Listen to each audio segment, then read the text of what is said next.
The winter of 1777 descended on Valley Forge like a judgment. 20 miles northwest of British-occupied Philadelphia, Washington's army, perhaps 11,000 men at its strongest, trudged into a windswept plateau of rolling hills, barren woods, and frozen creeks. They had no proper camp, no barracks, no stockpiles. They had only the orders to build one. The soldiers felled trees with dull axes, dragged logs through snow, hammered together crude log huts 16 by 14 feet, meant for 12 men, but often holding 20 or more.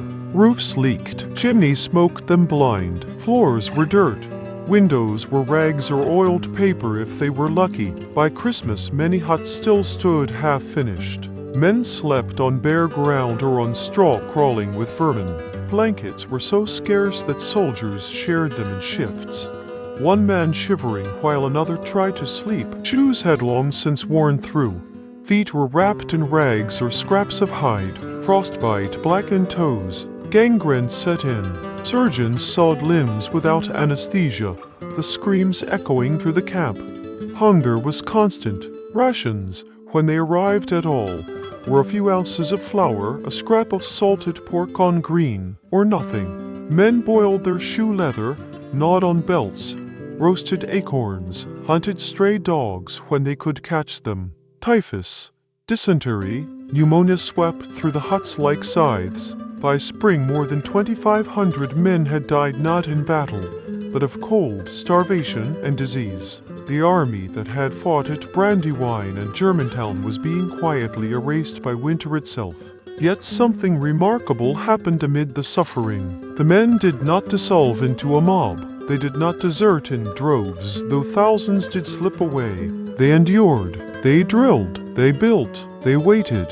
Into this misery stepped a stranger who would change everything.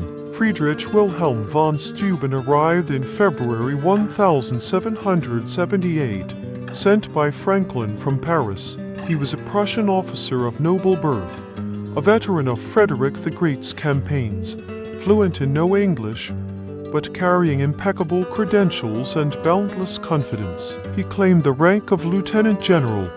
In truth, he had been a captain, but the exaggeration served its purpose. Washington welcomed him warmly. Steuben inspected the camp, saw the chaos men who could march but not maneuver, who fired muskets but knew nothing of bayonet drill, who stood in line but collapsed under disciplined pressure and set to work. He began with the basics. He wrote out regulations in French. His aides translated them into broken English. He drilled small squads first, then companies, then regiments. He taught the men to stand erect, shoulders back, heels together. He taught them to wheel in formation, to load and fire in rhythm, to fix bayonets and charge without breaking. He cursed in German and French when they stumbled, then laughed and showed them again. He was profane, theatrical, tireless. He slept little. He ate camp rations like the men. Gradually, the army began to move as one body. The ragged Continentals started to look and feel like soldiers. At the same time, another quiet transformation was taking place. Nathanael Greene, the Rhode Island Quaker turned general, reluctantly accepted the post of quartermaster general. He found the department in ruins, corrupt contractors, spoiled supplies, wagons rotting in the mud. Greene reorganized it with ruthless efficiency. He repaired roads, built storehouses, negotiated with farmers for grain and cattle.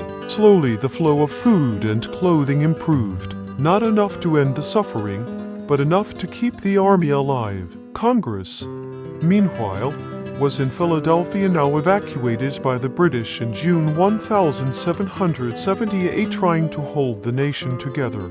Paper money depreciated daily. States hoarded troops and supplies. Yet even in that chaos, the army at Valley Forge became a symbol. Farmers brought food to the lines. Women sewed shirts and knit socks. The suffering itself forged a bond between soldiers and civilians. Letters home spoke not only of hardship but of purpose. Men wrote that they endured for liberty, for their children, for a country that did not yet fully exist.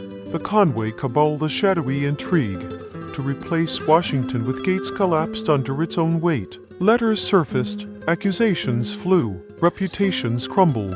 Washington emerged stronger, his authority unquestioned. The people saw him not as a distant commander, but as the living embodiment of the cause. He rode among the huts, spoke to shivering sentries, shared their rations when he could. His calm presence steadied men who had every reason to despair.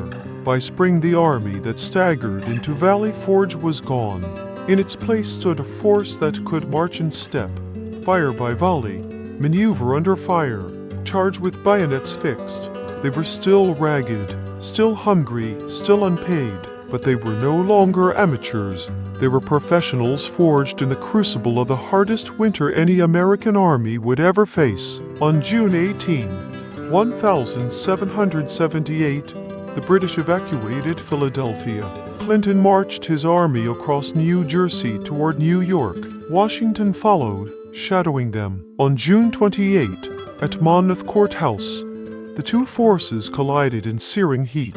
The battle raged for 12 hours. For the first time, American regulars stood toe-to-toe with British regulars in open field and did not break. When night fell, the field was a draw, but the message was unmistakable. The Continental Army had come of age. Valley Forge was not a battle. It was something rarer and more enduring, a trial that tested whether the Revolution could survive its own people's doubts, its own government's weakness, its own army's pain. It did survive, and in surviving, it became something more than a collection of states fighting for redress. It became a nation willing to pay any price for the idea that free men could govern themselves. The men who came out of Valley Forge in the summer of 1778 carried more than muskets and bayonets. They carried the knowledge that they could endure anything. They had seen the worst their own cause could inflict, not British cruelty, but American frailty, and they had not turned away. That knowledge would carry them through the long years ahead, through the Southern campaigns, through Cowpens and Guilford Courthouse, through the final trap at Yorktown. Years later, when the war was won and the new republic stood uncertainly on its feet, old soldiers would sit by firesides and speak of Valley Forge, not with pride in victory, but with quiet awe at what they had survived together. They had not been defeated by hunger, by cold, by disease, by politics, by betrayal. They had been tempered by it, and in that tempering, the United States found its soul not in the glittering declaration signed in Philadelphia, not in the battlefield triumphs at Saratoga or Yorktown, but in a frozen Pennsylvania valley where ordinary men refused to quit. The Revolution was never just about defeating an army. It was about proving that a people could endure the worst and still believe in something better. At Valley Forge, they proved it, and the world has never forgotten.